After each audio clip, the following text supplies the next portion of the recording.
And the nays are 112. The bill is passed. پس از اینکه آمریکا کمک مالی و نظامی 61 میلیارد دلاری به اوکراین را تصویب کرد، ریشی سوناک نخست وزیر انگلیس نیز با سفر به لهستان از بزرگترین بسته کمک‌های نظامی انگلیس به اوکراین رونمایی کرد.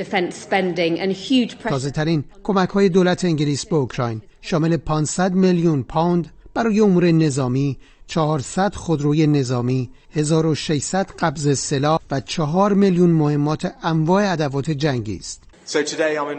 من امروز بیشترین بودجه برای دفاع ملی خودمان در یک نسل را اعلام می‌کنم. بودجه نظامی را در 6 سال آینده هر سال افزایش خواهیم داد و 75 میلیارد پوند دیگر به ارتش اختصاص خواهیم داد.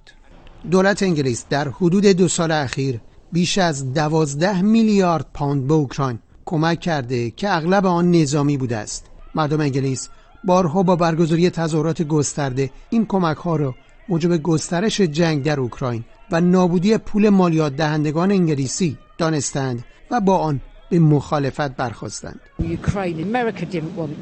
آمریکا خواهان صلح در اوکراین نبود. بریتانیا هم خواهان صلح در اوکراین نبود. غرب از جنگ اوکراین برای پیشبرد اهدافش در جهان استفاده و بنابراین ادامه جنگ در اوکراین را ترغیب می‌کند. میزان پولی که برای جنگ اختصاص داده میشه طبعاً از بودجه خدمات عمومی کم میشه.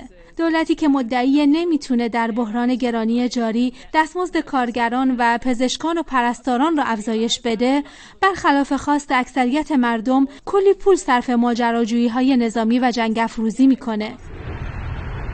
دولت انگلیس در حالی اعلام کرد که در سال مالی جاری 3 میلیارد پوند دیگر کمک نظامی به اوکراین اختصاص خواهد داد که بر اساس گزارش‌های رسمی منتشر شده بدهی دولت انگلیس به 2 تریلیارد و 700 میلیارد پوند و بالاترین میزان در تاریخ این کشور رسیده.